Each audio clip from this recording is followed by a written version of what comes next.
Welcome to the Trump Breaking News Network, your daily source for up-to-the-minute Trump news. Join us today and every day. Here's today's news. This is TBNN. Ken Starr, Trump would be ill-advised to fire Mueller. By Max Greenwood. Former U.S. Solicitor General Ken Starr, who served as independent counsel in the Whitewater and Monica Lewinsky investigations during Bill Clinton's presidency, urged President Trump not to fire special counsel Robert Mueller, calling such a move singularly ill-advised. Subject to the possibility of being fired for good cause, Mueller should be allowed to do his work unhindered and unimpeded, Starr wrote in an op-ed for The Washington Post. Absent the most extreme circumstances, the president would be singularly ill-advised to threaten, much less order, Mueller's firing. The plea comes days after NewsMax CEO Chris Ruddy, a close friend of Trump, said in interviews that the president was considering ousting Mueller, who was appointed last month to lead the Justice Department investigation into possible collusion between the Trump campaign and Russia. The White House stamped down that notion this week, saying that Trump had no intention of firing Mueller, though he has the right to. Starr argued, however, that ousting the special counsel would be a complex process with inevitable political fallout.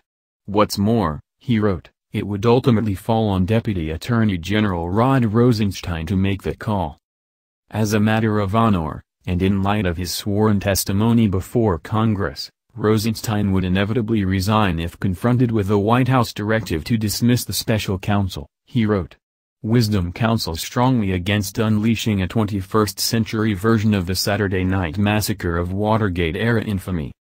Trump has frequently assailed the investigation into Russia's role in the 2016 presidential election and his campaign's ties to Moscow as a witch hunt, and has repeatedly denied any collusion with Russia. That investigation, however, has expanded to include a probe into whether Trump himself sought to obstruct justice.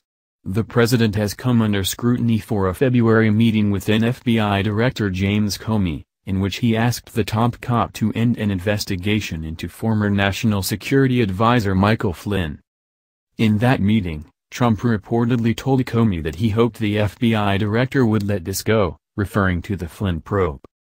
Notwithstanding reports that the special counsel has launched an inquiry into whether the president obstructed justice, the earlier returns also suggest the absence of any Oval Office criminality, even with the unsettling use of Trump Tower business methods where they don't belong, Starr wrote. To hope that the director would abandon a line of inquiry is most naturally read as pleading and cajoling, but not as an order. In any event, at the time Comey didn't treat the president's words as a directive. That's the news. Join us here every day. Be sure to subscribe and click the bell. See you next time. This is TBNN.